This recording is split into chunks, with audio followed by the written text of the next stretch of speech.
आणि आता आपण जाऊया थेट गोव्यामध्ये. पंतप्रधान नरेंद्र मोदी यांची सभा गोव्यात होते, बघूया.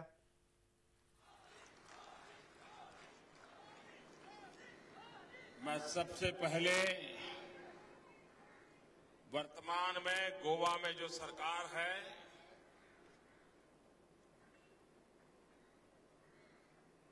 उस सरकार को बधाई देना चाहता हूं, गोवा वासियों को बधाई देना चाहता हूं, क्योंकि ये 5 वर्ष गोवा के विकास के वर्ष रहे हैं. एक ऐसी मजबूत नींव वर्तमान सरकार ने रखी है जिस पर आने वाले दिनों में विकास की भव्य इमारत बनाने का हमारा सपना है.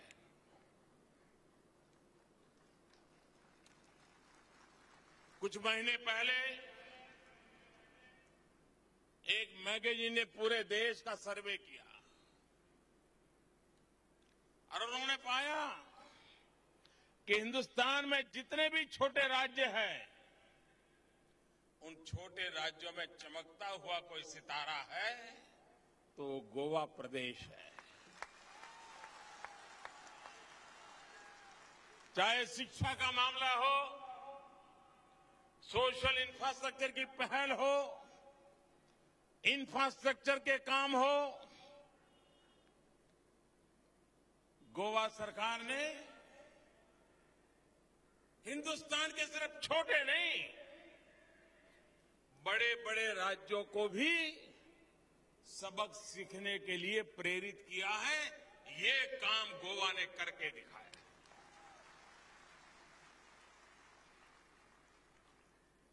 कभी कभी हम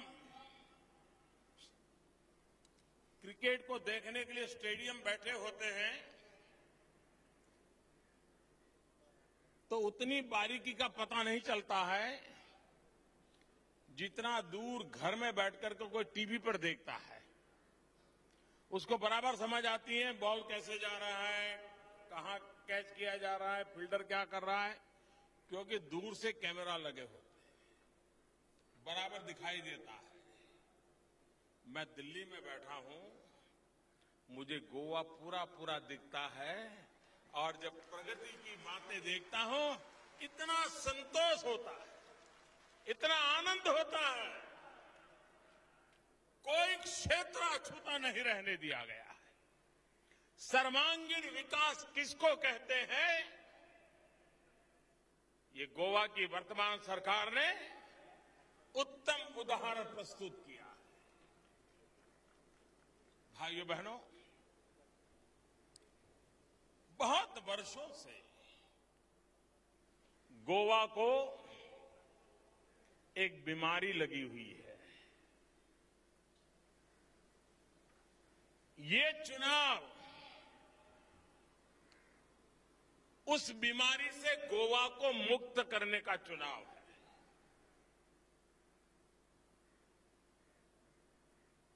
कौन सी बीमारी है? सबसे बड़ी बीमारी है अस्थिरता. अस्थिरता ने राजनीतिक उठापटक ने, राजनीतिक खरीद बिक्री ने गोवा की सारी बातों को पीछे रख दिया. आप कल्पना कर सकते हैं, जरा याद करें पुराने लोग, 90 से 2000 का कालखंड, 10 साल में गोवा ने 1 डजन से ज्यादा मुख्यमंत्री देखे थे. 10 साल में 1 डजन से ज्यादा मुख्यमंत्री. 10 साल में ज्यादा से ज्यादा 2 हो सकते हैं. जब भी चाहो सरकार इसी बात में व्यस्त थी कि अगला शपथ समारोह कब होगा. और इसने गोवा को बहुत पीछे छोड़ दिया और कांग्रेस को अस्थिरता बड़ी छूट कर जाती थी, क्योंकि अस्थिरता के नाम पर वो लोगों को कहते थे, इधर अस्थिरता के नाम पर खरीद बिक्री चलती थी और जनता को समझाते थे कि नहीं क्या करे भाई, अब मिश्र सरकार है, वो साथी दल वाले मानते नहीं है, इसलिए कुछ काम होते नहीं है, बच जाते थे। बड़ी मुश्किल से 5 साल पहले आपने स्थिर सरकार देने का एक प्रामाणिक प्रयास किया। गोवा के नागरिक इस बात को समझ गए, लेकिन फिर भी कुछ कमी रह गई थी, और इसलिए आपने देखा अपने स्वार्थ के खातिर आखिर में भागी गए। भाइयों बहनों, गोवा इस बात की अब गलती न करे, पूर्ण बहुमत दे, कंफर्टेबल मेजोरिटी दे।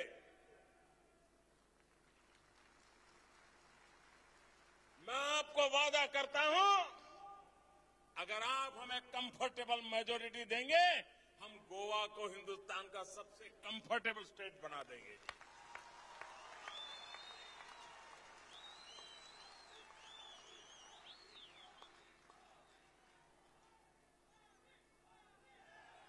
आज पूरे देश में केंद्र में जो सरकार है, वो टूरिज्म पर बल दे रही है, और लोगों को लगता था टूरिज्म खत्म हो जाएगा, नोटबंदी के कारण तो बिल्कुल ही बंद हो जाएगा। उनकी बोलती बंद हो गई।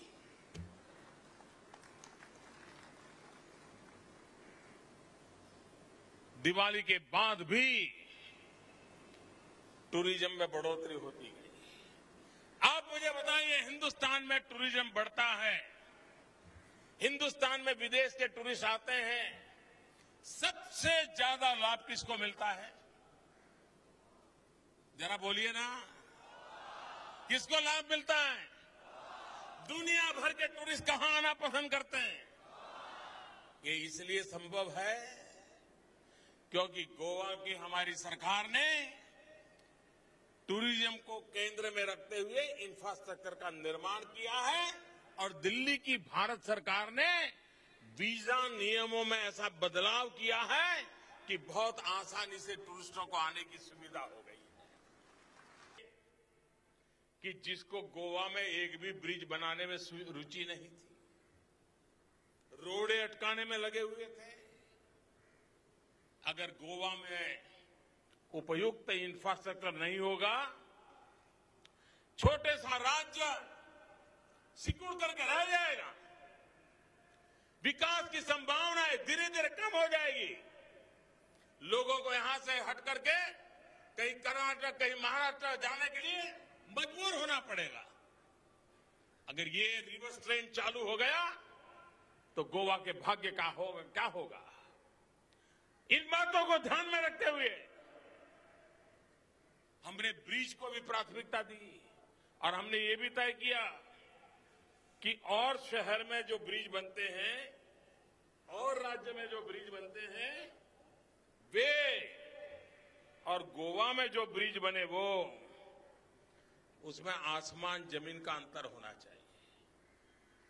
यहां हर चीज ऐसी बननी चाहिए जो टूरिस्ट के लिए आइकॉनिक हो। यहां सिंपल चीजें नहीं चल सकती, क्योंकि हमें टूरिज्म को बढ़ावा देना है। करीब करीब 1000 करोड़ का लागत, और 1000 करोड़ की लागत से एक ऐसा अद्भुत ब्रिज बनाने का काम चल रहा है जो पूरा गोवा के लिए एक नया आइकॉनिक नजराना जुड़ जाएगा। टूरिस्ट के लिए आकर्षण का केंद्र बनेगा, गोवा वासियों के लिए सुविधा का आधार बन जाएगा। भाइयों बहनों, मैं आज गर्व से कह सकता हूं, पिछले 50 वर्ष की सब सरकारों ने, केंद्र सरकारों ने 50 साल में जितनी मदद की है, उससे ज्यादा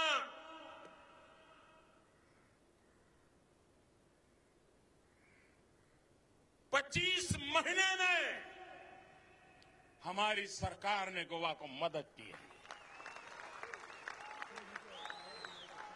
आप कल्पना कर सकते हैं, एक तरफ 50 साल का टोटल और दूसरी तरफ 25 महीने का टोटल। ये गति है हमारी, ये हमारी दिशा है। और इसलिए भाइयों बहनों, मैं गोवा वासियों से आज विशेष आग्रह करने आया हूं। 4 तारीख को आप मतदान करेंगे और गोवा को एक दुर्भाग्य है, यहां अच्छा करने का उमंग वाले नेताओं से ज्यादा दूसरे का बुरा करने में आनंद आने वाले नेताओं की संख्या ज्यादा है। उनको इस बात में आनंद नहीं आता कि भाई चलो गोवा का भला हो, ये भी नहीं है कि मैं कुछ अच्छा करूंगा।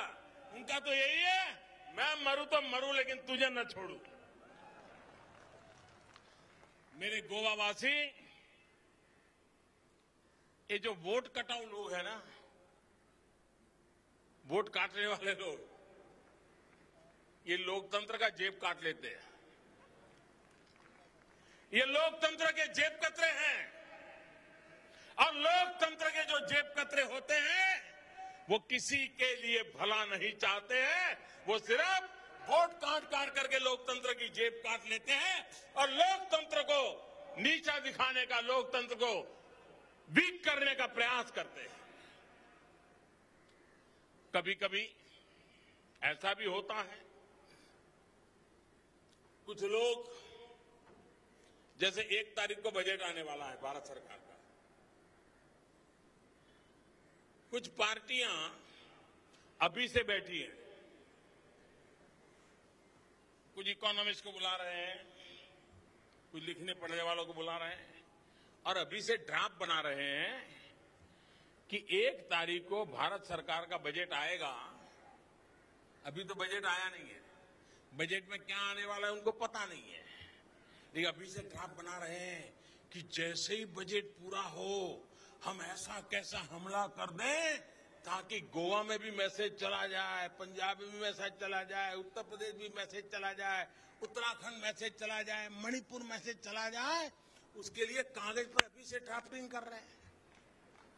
बजट आने के बाद कोई प्रतिक्रिया दे तो हम समझते हैं, विपक्ष आलोचना करे ये भी समझते हैं, लेकिन अभी से वो मेहनत, वित्त मंत्री बजट के लिए जितनी मेहनत कर रहे हैं उससे ज्यादा इस सरकार को बुरा भला कहने का मौका ढूंढने वाले लोग अभी से इतनी मेहनत कर रहे हैं कि बजट के खिलाफ क्या बोलना।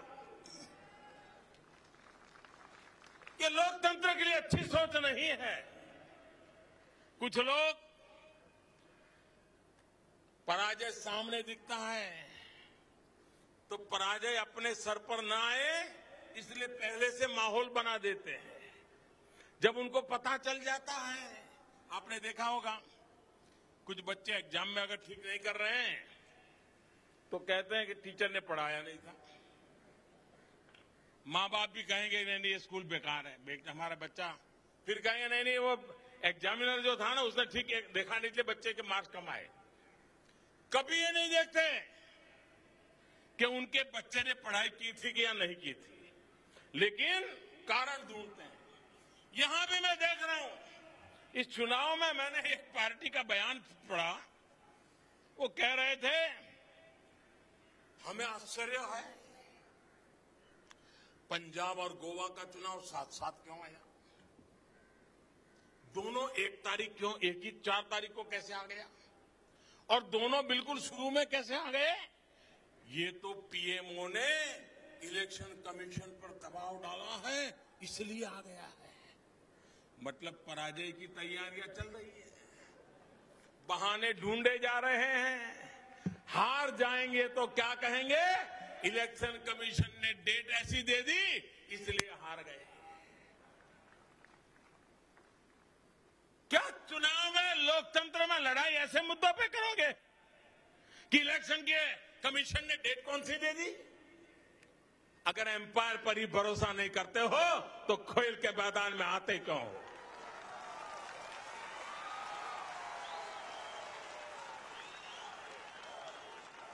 लोकतंत्र है, हमें व्यवस्थाओं को स्वीकार करना होता है, व्यवस्थाओं के प्रति आस्था बढ़ानी होती है। अगर व्यवस्थाओं पर आस्था तोड़ देंगे तो सामान्य व्यक्ति का विश्वास डिग जाएगा। लेकिन भाइयों बहनों, राजनीति को इतने नीचे स्तर पर ले जाने का प्रयास हो रहा है कि जिसके कारण सार्वजनिक जीवन के मूल्य, उसको गिराने के लिए कुछ लोगों को गौरव महसूस हो रहा है। भाइयों बहनों, आप मुझे बताइए, हिंदुस्तान की जनता समझदार है कि नहीं है? मुझे बताइए, समझदार है कि नहीं है? समझदार है कि नहीं है? सबके सब चुनाव में देश के हर कोने में कांग्रेस की विदाई क्यों हो रही है भाई? पिटाई क्यों हो रही है? समझदार है कि नहीं लोग? जो समझ हिंदुस्तान के हर नागरिक को है, उससे ज्यादा समझ गोवा के नागरिकों को है।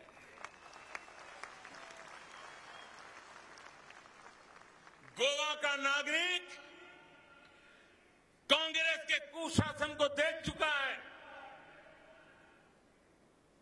भ्रष्टाचार की पाप लीला को भुगत चुका है, खरीद बिक्री के खेल देखे हैं। अब कभी भी हम गोवा को ऐसी मुसीबतों में फंसने नहीं देंगे। ये इस चुनाव के अंदर आप लोगों को निर्णय करना है। भाइयों बहनों, राजनीतिक विचार हो सकते हैं, राजनीतिक मतभेद हो सकते हैं, निर्णयों की आलोचना हो सकती है, लोकतंत्र में वो स्वाभाविक भी है।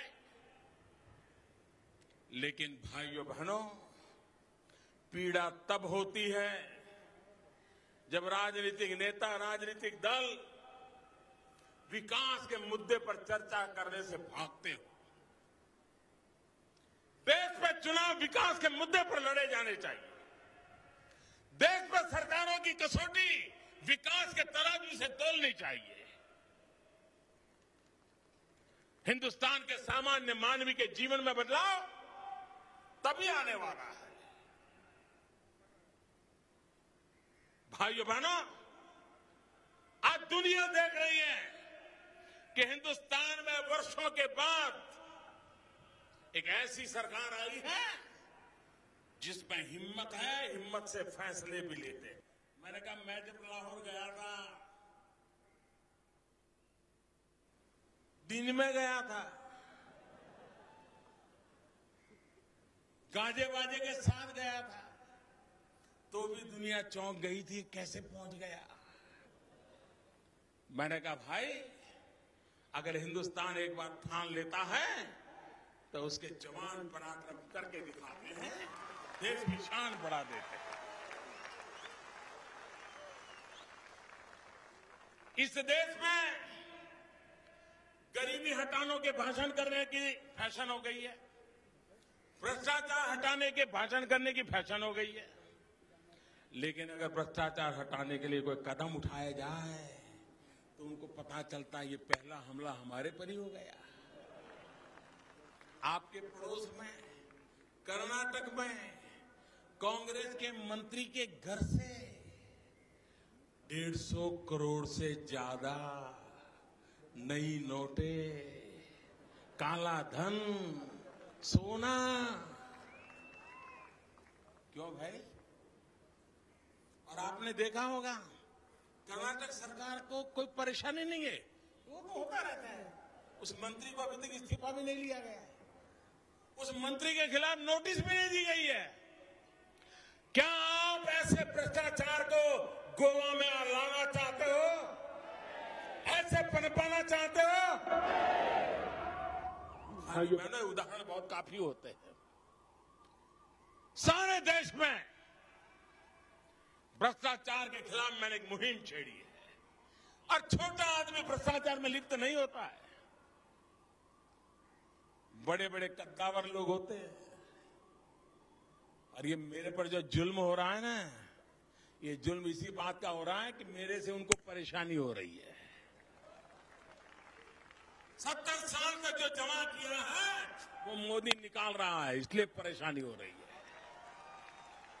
भाइयों बहनों, ये सरकार गरीबों के लिए है, और इसलिए भाइयों बहनों हमारे कदम कठोर होंगे, लेकिन देश की भलाई के लिए होंगे, राजनीतिक स्वार्थ के लिए नहीं होंगे। देश को भ्रष्टाचार से मुक्त कराने के एक ईमानदार प्रयास का हिस्सा होंगे।